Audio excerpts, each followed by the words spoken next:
안녕하세요. 오늘도 사연살롱을 찾아주셔서 감사합니다.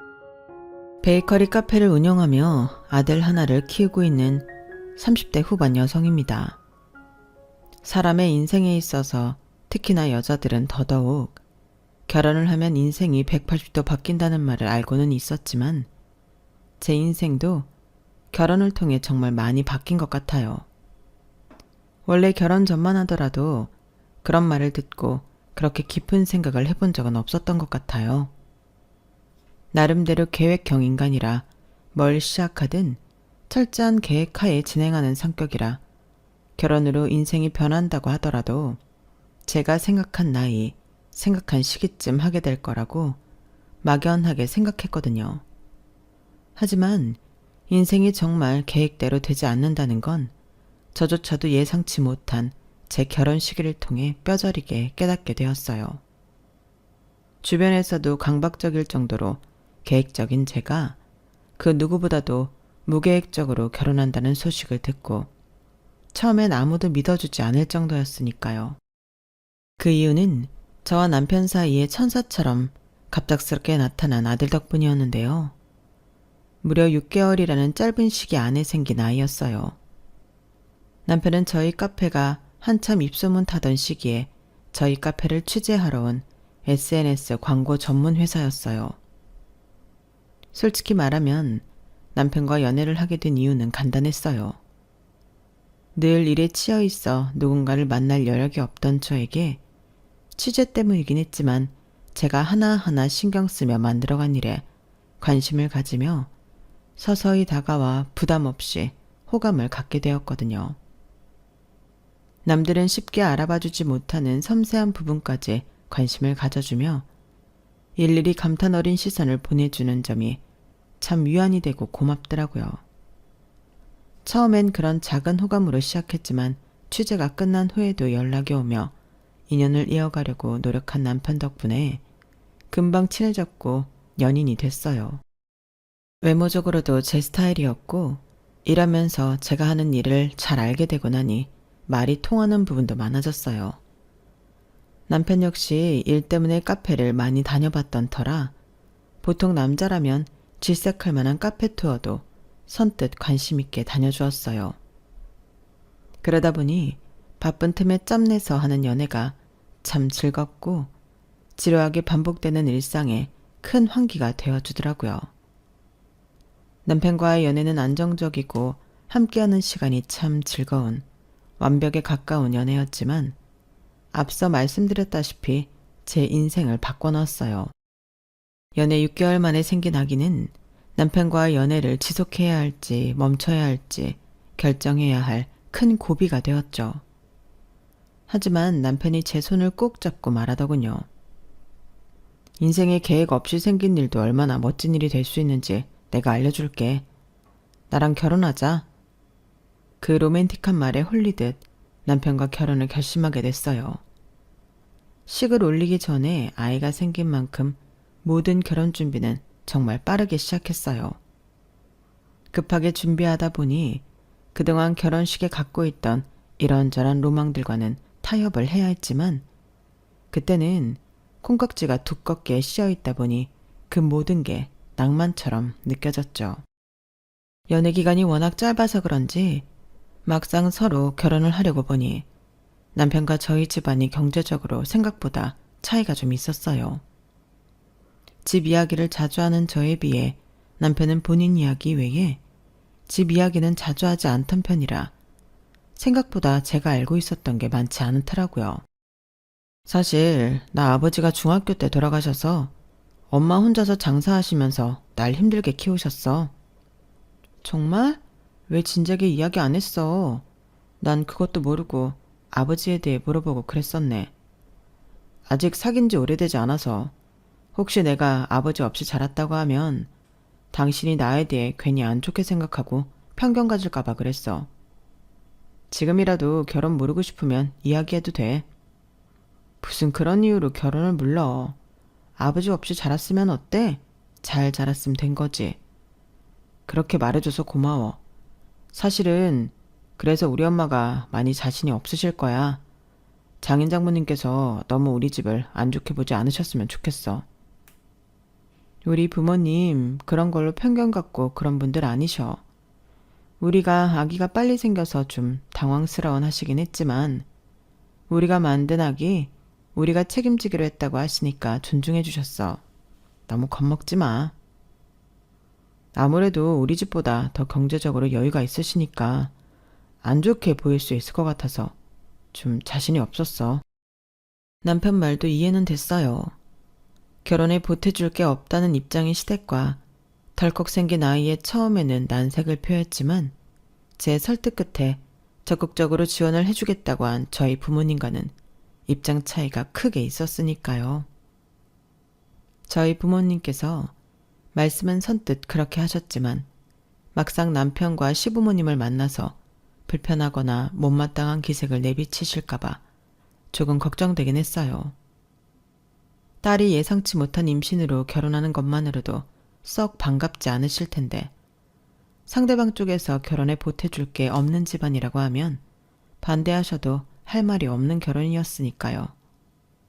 하지만 저의 이런 걱정에 대해 부모님께서 배려해 주신 덕분에 상견례는 어색하고 불편하기는커녕 훈훈한 분위기 속에 마무리되었어요. 아우, 아이들 신혼 찍고 하는데 보태주신다고 이야기 들었습니다. 우리 아이들이 무슨 복이 있어 이렇게 예쁘고 착한 아내를 얻고 이렇게 사려 깊은 장애 장모님을 만났는지 모르겠네요.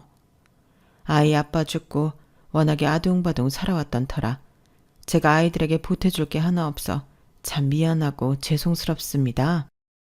그런 말씀 마세요. 그 시절에 여자 혼자 아들을 키운다는 게 어디 쉬운 일인가요? 아드님을 저렇게 훌륭하게 키워내시느라 그동안 정말 고생 많으셨어요. 싹싹한데 예의 바르고 센스도 있고 요즘 이런 사위 얻기 참 힘든데 저희도 이런 사위 얻게 되어서 참 좋습니다. 신혼집 문제도 너무 신경 쓰지 않으셔도 괜찮습니다. 다 자식 잘 살라고 모아두었던 돈으로 보태주는 거니까요. 정서방이 행복해야 우리 소은이도 행복하죠. 참 사부인께서 말씀도 어쩜 이렇게 다정하게 하시는지 우리 아들이 참 가족복이 있네요. 배려해 주셔서 감사합니다. 별 말씀을요. 요즘 애들이 자기 힘으로 내 집 마련하기도 힘든 세상인데 집이라도 도와주면 이 어려운 세상에 훨씬 짐이 덜어지겠죠. 아이들만 잘 살면 그걸로 됐습니다. 시어머니께선 큰 감동을 받으신 듯 눈시울을 붉히셨고 제 손을 꼭 잡으셨어요. 우리 아들한테 시집 와서서 참 고맙다. 그때 저도 괜히 가슴 한켠이 뭉클해지더라고요. 뱃속에 있는 아이와 저의 임신과 갑작스러운 결혼을 비난하지 않고 축하해 주시는 부모님, 그리고 따뜻한 시어머니와 사랑하는 남편까지. 제게 너무나 안정적인 울타리가 생긴 기분이었어요. 그렇게 결혼 준비는 순조롭기만 했죠.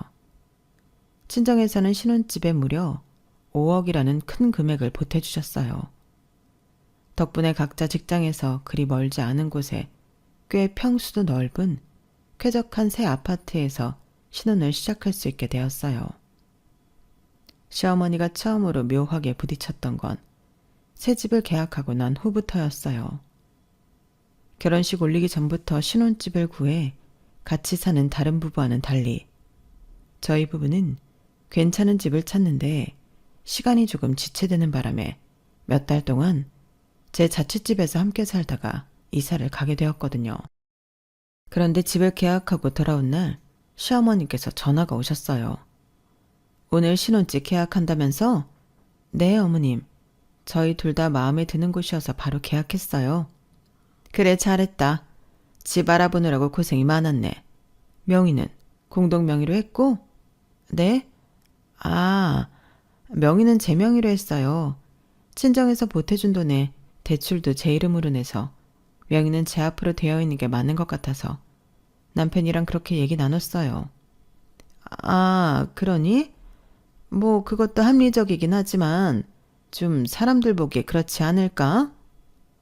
대뜸 전화가 와서 명의부터 확인하더니 자꾸 의도를 알 수 없는 질문만 늘어놓으시니 갑자기 등골이 쎄하더라고요. 네? 보기에 그렇다는 게 무슨 말씀이세요?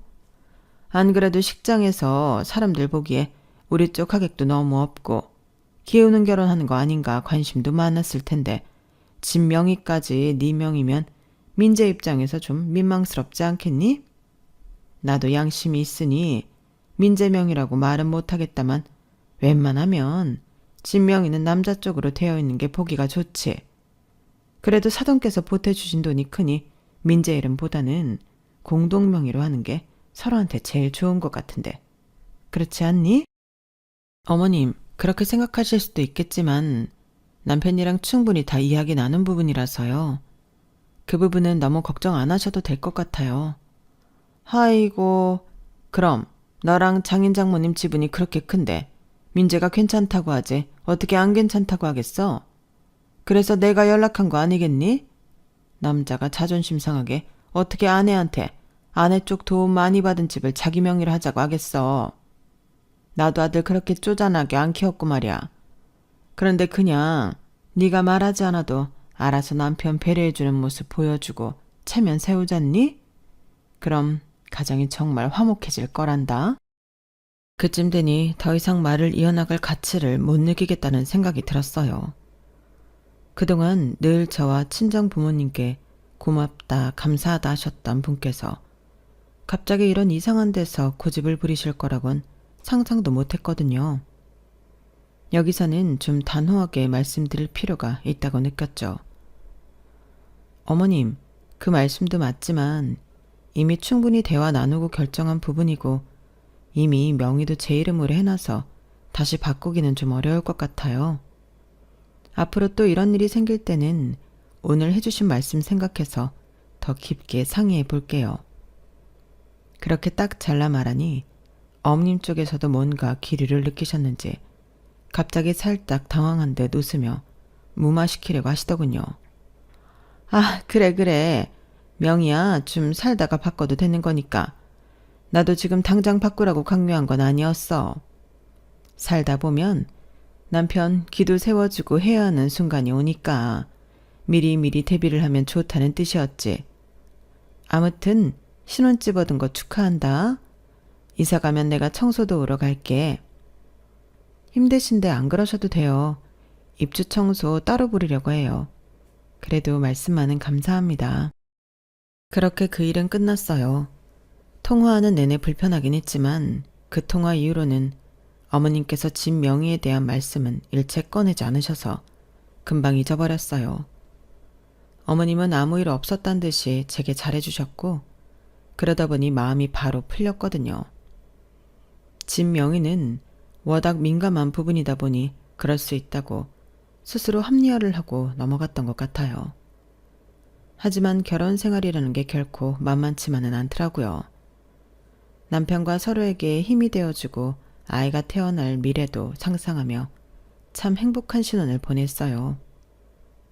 주변의 본인보다 경제적으로 여유 있는 집에 결혼한다며 좋아했던 친구들도 시댁 식구들과의 갈등으로 스트레스 받는 걸 보면서 항상 친정에 감사하고 저를 딸처럼 아끼는 시어머니를 보며 조금 경제적으로 여유는 없더라도 마음이 풍족한 가족을 얻은 게 참 복이라고 느꼈어요. 하지만 그땐 몰랐죠. 시어머니의 그 풍족한 마음이 저와 친정의 지갑에서 나오고 있었던 사실을요. 결혼하고 겨우 반년 차, 저희 부부가 위기를 맞으면서 조금씩 깨닫게 되었죠. 여보, 나 회사에서 잘렸어. 이번 달까지만 하자고 하네. 뭐라고? 이유가 뭔데? 나 미워한다고 했던 팀장 있지? 그 사람이 얼마나 내 욕을 하고 다녔는지 아무래도 그 사람 말만 듣고 결정한 것 같아. 이놈의 회사, 사내 정치 지긋지긋하다고 생각은 했지만 이렇게 당할 줄은 생각도 못했어. 뭐라고? 아니, 이런 법이 어딨어. 그 팀장이 나보다 훨씬 회사에 말뚝박고 있었으니 어쩔 수 없지. 그 사람 눈 밖에 나면 다 이렇게 된다고는 하더라. 그래도 그런 거 치고는 오래 다닌 것 같아. 됐어, 괜찮아, 기죽지 마. 다른 회사 가면 되지. 뭐 어때?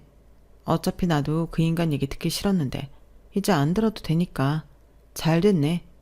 이직할 때도 됐고 실업급여 받으면서 좀 쉬다가 더 좋은 회사 취직하자. 사내 정치에 휘말려 일을 그만두게 된 남편을 보면서 처음에는 크게 걱정 안 했어요. 워낙 자기 할 일 잘하던 사람이고 단순히 사이가 안 좋던 상사에 의해 그만두게 된 거였으니까요. 남편은 이직 준비를 하겠다는 명목으로 실업급여를 받는 기간 동안 쉬기로 했어요. 여보, 근데 집에서 공부만 하니까 좀 몸이 근질근질한데? 나도 남는 시간에 당신 카페 가서 일이나 좀 도울까? 에이, 뭐하러 그래. 이직 준비하는 것도 스트레스일 텐데 그럴 필요 없어. 그래도 당신은 맨날 바쁜데 나만 너무 집에서 한가하게 있는 것 같아서 미안해서. 그때 저는 2호점 오픈 준비로 한참 바쁠 때긴 했어요. 카페가 점점 유명해지다 보니 하나 더 내보고 싶다는 욕심이 들더라고요. 한참 사업을 확장하는 중이라 일손도 많이 필요하던 시기이기는 했죠. 그래? 그럼 이직 준비에 지장 안 가는 정도로만 좀 도와줄래? 사실 나도 일하는 사람을 더 뽑아야 하나 고민했거든. 당연하지. 어렸을 때 카페에서 아르바이트 하는 게 로망이었는데 결국 못 해보고 취직했거든. 이 기회에 카페 일도 배워보지 뭐. 알겠어. 그럼 그냥 짧게만 일해. 너무 집에만 있어도 우울해지니까 잠깐씩 일하면서 환기하는 것도 괜찮겠다. 그렇게 남편은 제가 2호점 개업에 열을 올리는 동안 1호점 매니저에게 일을 배우기 시작했어요. 1호점 매니저는 1호점 오픈할 때부터 저와 쭉 함께 해준 직원이었는데 일도 참 잘하고 성실하고 야무진 사람이라 가장 신뢰하는 직원이었거든요. 2호점 오픈하고 안정되면 매니저에게 지점 하나를 맡겨야겠다는 생각을 했을 정도로요. 지훈아, 우리 남편 좀 잘 부탁해.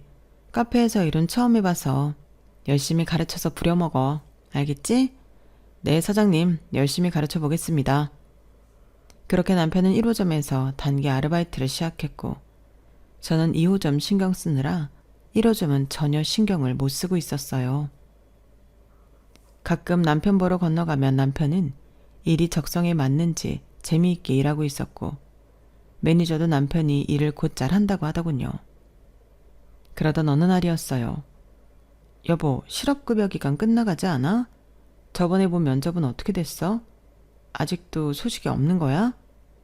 아, 여보. 그게 나 사실은 당신한테 할 말이 있어. 혹시 나 그냥 1호점에서 카페 일하면 안 될까? 뭐? 그냥 카페 일을 하겠다고? 취직 안 하고? 하다 보니까 일이 너무 재미있고 잘 맞아서 다시 회사 일을 한다고 생각하니까 벌써부터 지치고 힘들어서. 카페 일은 아무리 힘들어도 당신 일이라고 생각하면 기운도 나고 좋은데 회사 일은 한번 당해서 그런지 괜히 내가 또 새로운 사람들이랑 적응할 수 있을까 싶고 너무 두려워. 여보, 그래도 나는 우리가 다른 일을 하는 게 좋을 것 같아. 사업은 사업이야. 잘 되면 좋지만 안 될 경우엔 어떡해? 한 명은 안정적인 수입이 들어오는 게 우리한테 좋지 않겠어? 사업이 잘 안 되면 괜히 서로한테 엄청 예민해질 텐데. 내가 그러지 않으려고 노력할게. 그리고 지금 이렇게 잘 되는데 설마. 내가 정말 열심히 할게. 응? 그래도 나는 반대야. 다른 건 몰라도 난 당신이 사업하는 사람이었다면 결혼 안 했을 거야. 당신이 사업 초기 단계부터 일을 해본 게 아니라서 그런 소리를 할 수 있는 거야. 그럼 나보고 다시 그런 양아치 같은 인간들 바글바글한 광고업계로 돌아가라고? 내가 그렇게 모함당해서 회사에서 쫓겨나는 걸 봤으면서? 그 팀장, 이 회사 저 회사 옮겨 다녀서 인맥도 많아. 내가 취직하려고 할 때마다 해방 놓는 게 아니면 내가 왜 아직도 아무 회사도 못 붙었겠냐고. 그냥 나를 이 업계에 발 못 붙이게 하고 있는 거라니까? 이러면 안 되는데 싶으면서도 남편이 너무 억울한 듯 말하니까 마음이 흔들렸어요. 그렇게 3달간 냉전이 이어졌어요. 저는 남편이 제 사업에 합류하는 건 절대 반대인 입장이었고 남편은 카페 일 외엔 하고 싶은 게 없다는 입장이었죠. 하루는 너무 우울해하는 남편을 보니 마음이 쓰여 넌지시 매니저에게 물었어요.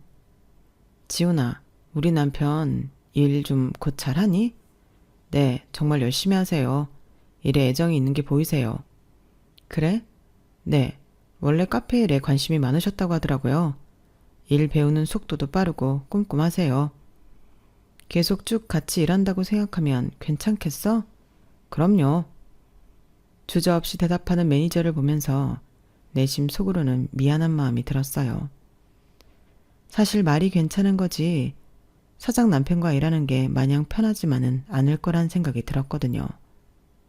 그렇다고 남편을 제가 있는 2호점에 데리고 와 하루 종일 붙어서 일하는 건 부담이 되더라고요.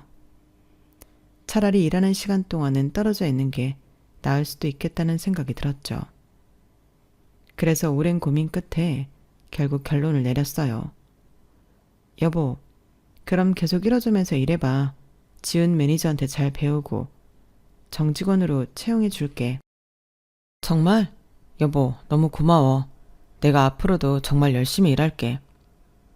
남편이 기뻐하는 모습을 보면서도 정말 이게 맞나 고민이 됐지만 별 다른 방법은 없었어요. 실업급여 기간이 끝났는데도 남편에게서는 회사 합격 소식 같은 건 들려오지 않았으니까요. 그렇게 남편이 본격적으로 직원으로 채용되어 일을 시작하고 나서 한두 달은 조용했어요. 그런데 얼마 후 어머님 생신 때 갑자기 일이 터졌죠. 어머님 생신 축하드려요. 아유, 매년 이렇게 잘 챙겨주니 정말 고맙다. 별 말씀을요. 당연히 챙겨드려야죠. 이렇게 맛있는 음식도 먹고 예쁜 백도 받는 것도 참 좋지만 이번 생일에는 내 부탁 하나만 들어줬으면 좋겠는데 어떻게 생각하니? 부탁이요? 무슨 부탁인데요? 우리 민재가 너희 카페에서 일하기 시작했잖니. 그런데 정직원으로 채용을 했다면서? 네, 남편이 카페 일을 해보고 싶다고 해서요. 내가 생각을 해봤는데 네 체면도 그렇고 민재 체면도 그렇고 좀 아내가 일하는 카페 정직원으로 일한다고 하면 너무 좀 그렇지 않니? 너도 어디 가서 남편 무슨 일 하냐고 물었는데 내 카페 직원이야 하면 좀 그렇잖아? 솔직히 말하면 그 부분은 저도 조금씩 신경이 쓰이던 참이긴 했어요. 남편이 쉬는 걸 아는 주변 사람들이 슬슬 근황을 묻기 시작했는데 제 카페에서 일하고 있다고 말하기가 좀 꺼려지긴 하더라고요. 그래서 저도 고민이에요. 1호점에 저랑 오래 같이 일한 매니저가 있어서 매니저를 점장으로 승진시키고 이 사람한테 매니저 업무를 맡겨볼까 해요. 정말이야, 여보? 너무 경험이 부족하긴 하지만 지훈 매니저 옆에서 많이 배우면 괜찮지 않을까 해서. 아유, 그건 안 된다. 세상에, 그래도 명색의 사장 남편인데 점장이 따로 있고 매니저를 시킨다고? 저도 이 사람이 그동안 카페 일을 좀 해본 사람이면 점장 시키죠. 하지만 아직 바리스타 자격증도 못 땄고 베이킹도 이제 막 레시피 배워서 겨우 따라가는 수준이에요. 매장 운영하는 업무도 아직 잘 모르고요. 아유, 그거야 일 배워가면 하면 되는 거지.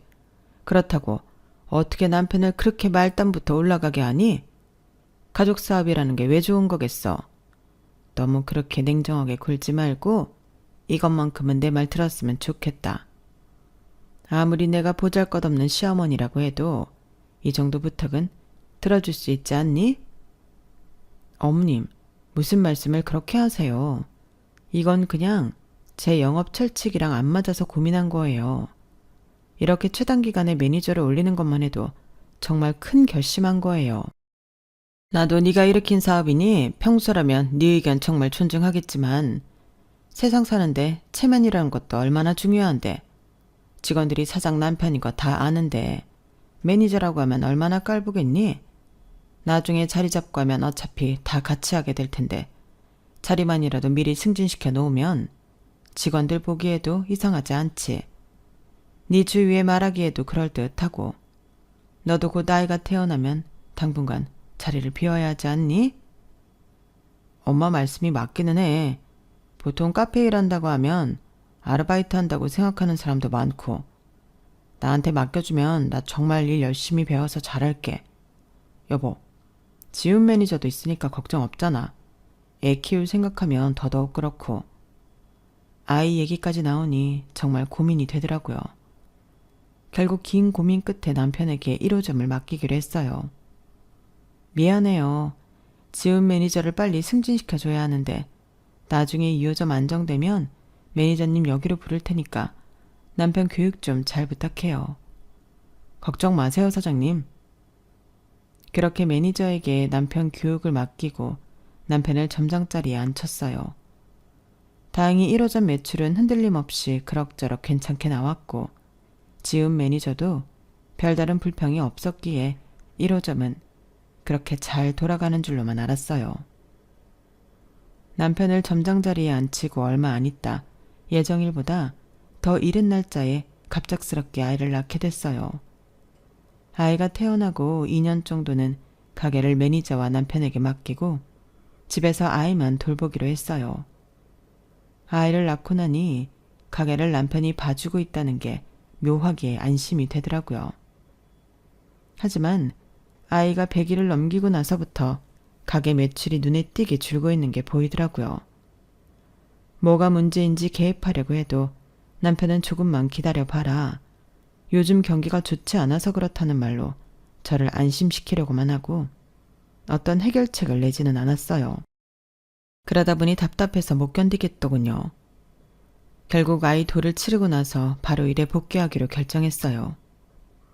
아이를 맡기기 위해 시터를 알아보고 있던 도중에 시어머니께서 연락이 오더라고요. 며느라, 아이 돌봐줄 사람 구한다면서? 아직 너무 어린데 아이를 다른 사람 손에 맡기는 건 좀 그렇지 않니? 저도 신경이 쓰이기는 한데 가게 매출이 좀 안 좋은 상황이라서 현장에서 파악해보는 게 좋을 것 같아서요. 그렇다고 친정 도움받기에는 저희 엄마께서도 갤러리 일 때문에 바쁘셔서 부탁하기 어려운 상황이라. 아우, 뭐가 걱정이야. 놀고 있는 내가 있는데 애를 봐줘도 피가 섞인 할머니가 봐주는 게 낫지. 걱정 말고 나한테 맡겨. 네? 어머님 너무 힘들지 않으실까요? 무리하지 않으셔도 돼요. 남한테 돈 주고 맡길 바엔 내가 낫지 않겠니? 시트도 엄청 비싸던데. 나한테 맡기면 그 돈도 긋고 좋잖아. 시터 잘못 구하면 괜히 애한테 무슨 짓 할지도 모르고 불안해서 남한테 애를 어떻게 맡기니? 어머님이 맡아주신다고 하면 너무 감사하죠. 저희가 용돈은 넉넉하게 챙겨드릴게요. 어? 아니야. 내가 무슨 돈 받으려고 하니? 그 돈 아껴주려고 하는 거지. 어차피 시터 썼으면 나갈 돈인데 아예 맨입으로 봐달라고는 못하죠. 감사하고 죄송해서 그런 거니까 받아주세요. 그렇게 어머님께서 아이를 봐주기 시작하셨어요. 막상 아이를 맡기고 현장에 뛰어드니 매장에 왜 그렇게 매출이 안 나왔는지 알겠더라고요. 그나마 매니저가 굴리고 있던 1호점은 괜찮았지만 남편에게 맡긴 2호점은 불친절하다든지 맛이 변했다는 등 안 좋은 리뷰는 물론이고 기본적인 청결 관리조차 철저하게 안 되어 있더라고요. 내가 없는 동안 이렇게 관리를 소홀히 하면 어떡해. 내가 2호점 차리기까지 얼마나 고생했는지 알면서. 나는 한다고 했는데 잘 안 된 건데 어떡해. 나도 힘들었어. 당신 집에서 노는 동안 일은 내가 다 했잖아. 나라도 없었으면 어쩔 뻔했어. 남편이 하는 변명 한마디 한마디에 열이 올랐지만 싸울 시간 같은 건 없었어요. 어머님이 아이를 봐주는 귀한 시간 동안 어떻게든 2호점을 살려야 했죠. 정신없이 다시 일하는 동안 얼쩡대면서 실질적인 도움은 주지 않는 남편이 거슬려 다시 남편은 1호점 매니저 곁에 붙여놨어요.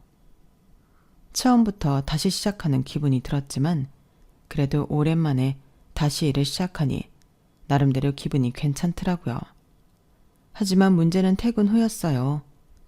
처음에는 조용히 아이를 열심히 봐주시는 어머님이 너무 감사해서 용돈은 물론이고 뭐든 해드리고 싶은 마음이 들었어요. 아유, 하루 종일 애를 안고 있었더니 온몸이 다 아프네. 어머님, 그럼 제가 괜찮은 마사지숍 전기권 끊어드릴 테니까 일주일에 한 번씩은 꼭 샵에 가서 마사지 받으세요. 어머, 정말? 마사지샵 너무 비싸지 않니? 그래도 해드려야죠. 괜히 아이 보다가 몸 상하시면 안 되잖아요. 아우, 역시 며느리가 능력이 있으니 참 좋네. 내가 손주 봐주는 보람이 있어.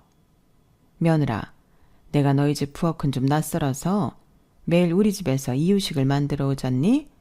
근데 냉장고가 좀 작아서 그런지 이유식 보관이 좀 힘드네.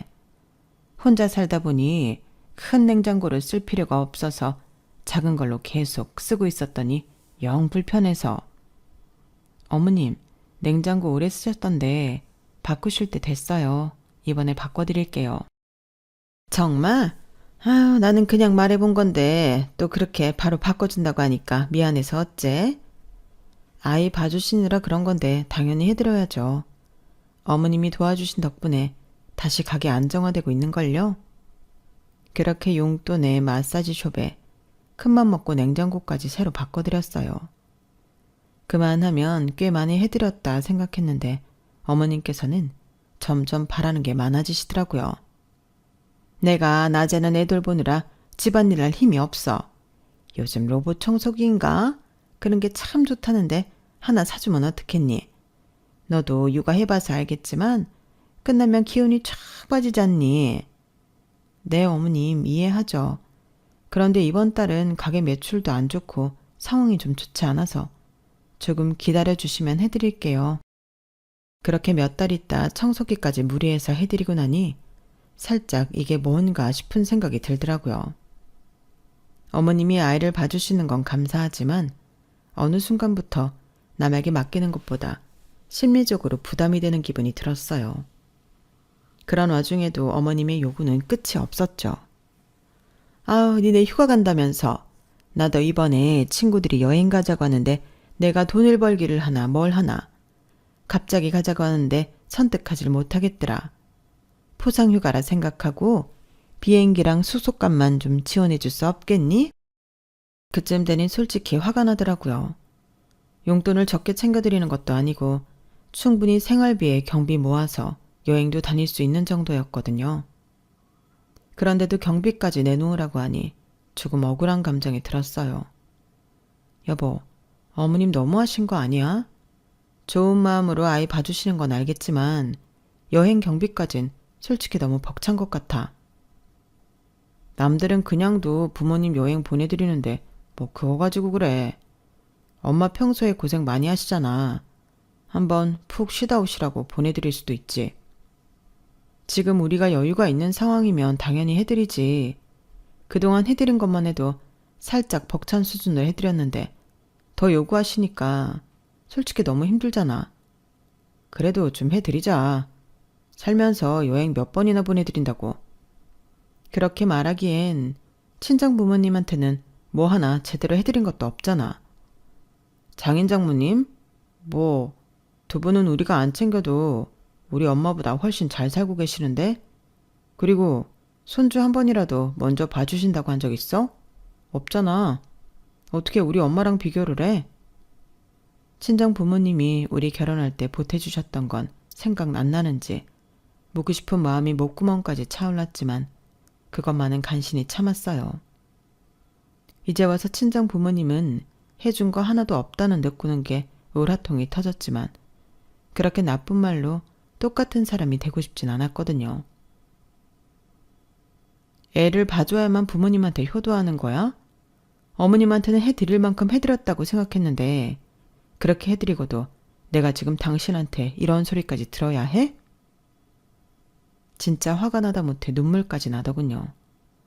남편이 바닥을 쳐놓은 가게 매출을 끌어올리느라 밤낮으로 고민하고 일하고 있는 것에 비해 남편은 늘 한가하고 여유로워 보였어요. 남편이 아니라 직원이었으면 바로 정리를 고려해봤을 정도로요. 카페 일을 해보고 싶다며 한 번만 믿고 맡겨달라던 모습은 온데간데 없어 보였죠. 그런 모습을 보다 보니 매출이 왜 떨어졌는지 원인을 알겠더군요. 그런 와중에 불평불만 하나 없이 열심히 살고 시어머니도 조금 무리한 성까지 잘해드렸는데 이런 소리를 하니 어이가 없었어요. 남편과는 그날 대판 싸웠고 꽤 긴 냉전이 이어졌어요. 저랑 사이가 좋지 않다는 핑계로 남편은 육아에서도 완전히 손을 떼버렸고 시어머니도 그 사실을 아시는지 저를 냉정하게 대하시더군요. 출근해서도 퇴근해서도 마음 편할 날이 없이 그렇게 시간이 흐르고 있을 때였어요. 소은아, 큰일이다. 네 엄마가 쓰러져서 지금 응급실에 가고 있는 중이다. 한참 바쁘게 일하고 있던 점심시간, 아빠께서 떨리는 목소리로 전화가 오셨어요. 깜짝 놀라 달려가 보니 엄마께서 뇌경색으로 쓰러지셨다고 하더라고요. 다행히 빨리 치료받아서 몇 개월 정도 입원하고 치료받으면 된다는 말은 들었지만 놀란 가슴은 진정되지 않았죠. 남편은 그 와중에도 둘 다 자리를 비우면 어쩌냐는 핑계로 병원에 오지도 않았어요. 그땐 경황이 없어 미처 이상하게 생각을 못했지만 나중에 소식을 전해주면 놀라고 안타까워하겠지 했던 제 예상은 박살나버렸어요. 에휴, 이번 치료라니 돈 많이 깨지겠네. 뭐 그래도 장모님이니까 모아놓은 돈은 많이 있으시지? 당신은 지금 우리 엄마가 쓰러졌다는데 그게 문제야? 어차피 치료받으면 일상생활 가능하시다며. 그럼 된 거지. 현실적으로 입원 치료하면 돈이 많이 깨지니까 걱정돼서 한 소리야. 걱정을 돈 걱정부터 해? 당신 어머님이 쓰러지셔도 돈 걱정부터 나올 것 같아? 왜 자꾸 우리 엄마랑 비교해? 장모님이랑 우리 엄마는 상황이 많이 다르잖아. 말이 안 통하는 남편의 모습을 보면서 그동안 참아왔던 모든 게 터지더군요. 그동안 참아왔던 감정이 밀려오면서 결혼 생활에 회의감이 들었어요. 이렇게 힘들 때 계산기 먼저 두드리고 있는 사람을 앞으로 어떻게 믿고 살겠나 싶더라고요. 하지만 제겐 아직 한참 어린 아들이 있었고 남편과 헤어질 마음을 먹는 게 그렇게 쉽지만은 않았어요. 하지만 그 결심이 확실하게 된 건 그날 밤 남편과 시어머니의 통화를 듣게 된 후였어요. 야, 병원비 보태달라면 절대 한 푼도 주지 마. 부잣집에서 무슨... 내가 네 아버지 아파서 병원 입원시킨다고 고생한 거 생각하면 아직도 아찔하다. 그 병원비 혹시나 니네가 부담하기라도 하면 니네도 형편 완전히 기울어버린다. 확실하게 손 떼. 알겠지? 무슨 깡인지 스피커폰으로 통화하던 중 시어머니의 목소리를 제대로 들어버리고 말았죠. 남편도 시어머니가 그렇게 신랄하게 대답할 줄은 미처 몰랐던 모양인지 제 얼굴을 보더니 굳더군요. 그래, 이혼하자. 나도 더 이상은 못 해먹겠다. 우리 집이 무슨 물주야? 필요할 땐 설설 기더니 우리 엄마 쓰러졌다고 하니까 한 푼도 주지 말라고? 너나 니네 엄마나 참 인간성 좋다. 내가 이런 인간들을 보고 한때나마 따뜻한 가정이라고 생각했다니 바보도 이런 바보가 없지. 여보, 그게 잠깐만 오해야. 엄마도 우리가 싸웠다니까 욱해서 내 부모를 버리라고 해? 나도 욱하니까 너랑 니네 부모 버리려고. 집부터 직장까지 싹 다 우리 부모님이랑 나한테 기생하고 사는 주제에 어떻게 주제도 모르고 그딴 소리를 해? 나 이제 더는 못 살아. 그냥 이혼해. 뭐? 기생? 너까지... 너 이때까지 나랑 엄마를 그렇게 생각하고 있었어? 당장 사과 안 해? 사과는 무슨 사과. 너 같은 인간 믿고 결혼한 내가 바보다. 우리 부모님이 널 그렇게 믿어주셨는데 그걸 배신해? 이혼하자고. 그래 뭐 이혼하자고 하면 내가 무서워할까봐? 하자 해. 자존심도 강하고 욱하는 성격인 남편은 결국 순순히 이혼을 했어요. 저로서는 정말 다행인 일이었죠. 남편은 저랑 싸운 그날부터 당장 일을 그만뒀고 그러면 제가 곤란해질 줄 알았겠지만 좀 더 바쁘게 지내면 되었을 뿐이었죠. 아이는 괜찮은 시터를 구해서 오전부터 낮 시간까지만 맡기기로 했어요. 얼마 안 있으면 어린이집에 갈 수 있는 나이가 되어서 어린이집에 맡길 수 있으면 부담도 좀 줄게 되었죠. 남편이 그만둔 뒤에는 매니저를 점장으로 승진시켜줬어요. 그게 동기부여가 되었는지 휘청이던 2호점 매출은 나날이 성장했고 제가 1호점을 맡아 다시 매출 안정화가 되었죠. 남편은 집에 아무런 지분도 없었기 때문에 그대로 쫓겨났지만 그 인간과 살던 집에 쭉 살고 싶지 않아서 이사를 했어요. 그렇게 1년 정도 평화롭게 살고 있는데 갑자기 시어머니에게 연락이 오더군요. 소은아 나다. 참 이혼한 마당에 염치는 없지만 우리 민재 좀 다시 취직시켜주면 안 되겠니? 하나뿐인 아들도 뺏기고 이혼당해서 갈 곳도 없이 우리 집에서 폐인처럼 지내고 있는데 마음이 너무 아파서 내가 지난날은 다 사과하고 용서를 구할 테니 이제 마음 풀고 일이라도 좀 시켜주렴. 내가 차마 다시 살림 합치라고까지 못하겠지만 예정을 봐서 그래줄 수 없겠니? 기가 막혔어요. 남편은 이혼하고 시어머니 집에 눌러붙어 시어머니가 지어주는 밥이나 먹으면서 놀고 있는 모양이더군요. 이혼 안 했으면 그런 인간을 아직까지 내 손으로 걷어먹이고 있었을 생각하니 정말 아찔했어요. 어머님, 저희한테 남은 예정이 어딨어요. 그 정마저 탈탈 털어간 게 어머님이신데 아무리 상황이 급하셔도 그렇지 좀 너무 자존심도 없어 보이시네요. 본인 자식 능력 없는 걸 왜 저한테 구걸하세요? 전 해드릴 만큼 해드렸는데 구걸한다고 더 나을 거 없어요. 이혼했으면 남남인데 각자 좀 알아서 사시죠. 그 말에 뭐라도 반박할 줄 알았던 시어머니는 의외로 아무 말도 못 하시더군요. 마지막 남아있는 양심은 있는 모양이었어요. 그동안 하고 싶어도 못하고 살았던 말을 직접 뱉으니 어찌나 속이 시원하든지. 그러게 잘해줄 때 서로 잘했으면 얼마나 좋았을까? 그런 생각이 들더군요. 잘해드리고 나서 돌아온 결과가 이혼이었을 때는 후회가 막심했지만 막상 이렇게 시간이 지나고 보니 그 상황에 최선을 다한 것이 참 잘했다는 생각이 들어요. 이렇게 헤어지고 나서 후회하는 것보단 그때 잘하고 나니 내 자신에게 떳떳하고 더 미련 없이 헤어질 수 있더라고요. 그렇게 제 인생 최고의 복수는 나름대로 우아하게 끝이 났어요. 행복할 일만 남은 것 같아요. 앞으로도 제 자식과 더 잘 살 수 있겠죠? 들어주셔서 감사합니다. 다들 행복하세요. 여러분, 사연 댓글에 응원과 현명한 조언 부탁드려요. 좋아요와 구독은 저에게 큰 힘이 됩니다. 오늘도 좋은 일 가득하세요.